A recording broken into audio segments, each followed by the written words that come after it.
Hai teman-teman, jangan lupa like, share, komen, subscribe, and klik tanda loncengnya.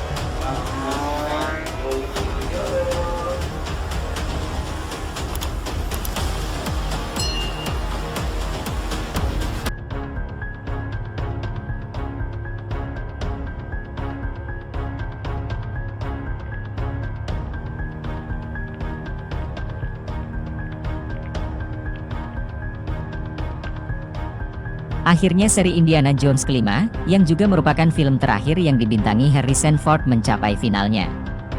Film yang diberi judul Indiana Jones and the Dial of Destiny ini menjadi penutup waralaba yang sudah dimulai tahun 1981, saat Raiders of the Lost Ark pertama kali dirilis dan memperkenalkan arkeolog yang juga pengajar, sekaligus pemburu artefak terkenal ini ke hadapan dunia. Petualangannya yang seru dan aksinya yang menegangkan di beberapa tempat eksotik di banyak negara, menjadi pembeda film ini dari film-film sejenis, yang bahkan tidak bisa melampaui kebesaran nama Indiana Jones, yang hingga 40 tahun lebih masih saja mempunyai fans berat, yang cenderung militan di seluruh dunia. Kini, di film kelimanya, kita akan melihat sejauh mana film ini akan menjadi penutup yang indah bagi Harrison Ford, yang di usianya yang ke-81, menjalani rangkaian adegan aksi non-stop yang berbahaya dan menguras fisik di usia senjanya tersebut. Film ini dimulai di sebuah museum saat kekuasaan Hitler sudah mulai diambang kejatuhan pada Perang Dunia Kedua tahun 1944. Tampak pasukan Nazi yang dipimpin Kolonel Weber, diperankan Thomas Kretschmann, dan koleganya seorang ilmuwan, Jürgen Voller, diperankan Mads Mikkelsen, sedang mengumpulkan artefak penting, terutama artefak yang mempunyai kekuatan luar biasa supaya sang Führer atau Adolf Hitler bisa memperoleh kekuatan dalam menjalankan misinya menaklukkan banyak negara. Indiana Jones dan rekannya Basil Shaw, diperankan Toby Jones, berusaha mencegah banyak artefak agar tidak dijarah Nazi. Mereka juga menemukan kalau Jürgen Voller mendapatkan Antikythera yang ditemukan Archimedes, sebuah perangkat yang mampu melakukan perjalanan waktu. 25 tahun kemudian, tepatnya pada tahun 1969, saat 3 astronot berhasil mendarat di bulan, Indiana Jones baru saja memasuki masa terakhirnya mengajar karena sudah pensiun. Indy merasa tidak nyaman saat tahu kalau pemerintah AS telah merekrut mantan Nazi untuk membantu mengalahkan Uni Soviet dalam perlombaan luar angkasa yang dilakukan saat era 50-60-an. Voller, yang di Amerika mengubah namanya menjadi Schmidt, menjadi anggota NASA dan terlibat dalam program pendaratan Apollo di bulan, ingin kembali ke masa lalu di era Nazi berkuasa, dan memperoleh kekuasaan lebih.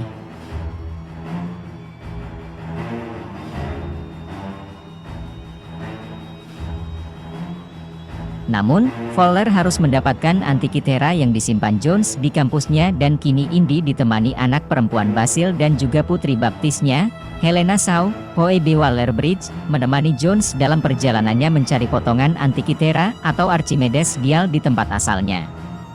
Kembali lagi ke Nazi dan menggunakan pakem kesuksesan yang telah teruji sebelumnya setelah film keempatnya yang berjudul Indiana Jones and the Kingdom of the Crystal Skull menerima rating terendah di sepanjang waralaba. Sutradara James Mangold yang sukses lewat film-filmnya seperti Logan 2017 dan Ford vs Ferrari 2019 memutar otak agar film kelima yang disutradarainya tidak mengulang kesalahan yang sama seperti halnya film keempat.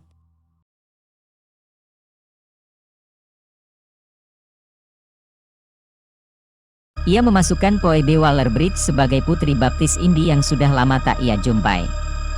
Kehadiran Phoebe seperti Helena berperan sebagai karakter penyeimbang, yang lebih energik, penuh pesona dan bisa menempatkan dirinya di dalam situasi apapun. Peran Helena ini sekilas mengingatkan kita akan istri Indy, Marion yang bermain di Raiders of the Lost Ark dan Kingdom of the Crystal Skull. Elemen penting lainnya yang dimasukkan Mangold adalah kembalinya Nazi sebagai antagonis utama di film ini. Setelah Spielberg menggunakan Uni Soviet sebagai musuh utama di Kingdom of the Crystal Skull dirasa tidak berhasil, di film kelima ini, The Dial of Destiny kembali lagi ke formula aslinya yang terbukti lebih diterima fans setianya. Beberapa tampilan di film ini memang terasa memorable dan mengingatkan kita terhadap versi klasiknya. Tone warnanya, Pengambilan gambarnya yang dinamis, adegan aksinya yang rapi dan menegangkan, serta transisi tampilan grafis perjalanan yang dilakukan Indy di beberapa negara. Semua itu dipadukan dengan narasi dan karakter baru, menjadikan The Dial of Destiny serasa deja vu saja bagi penggemar setianya yang bahkan sudah menonton Indiana Jones berkali-kali. Terlebih untuk adegan kereta. Adegan 25 menit di kereta ini merupakan elemen yang menjadi pujian banyak kritikus, karena proses memudahkan Indiana Jones yang usianya sama, seperti ia bermain di 3 film pertamanya. Teknologi memudahkan wajah ini memang mengagumkan, dan akan membuat audiens terlempar ke masa lalu saat film ini pertama kali dibuat.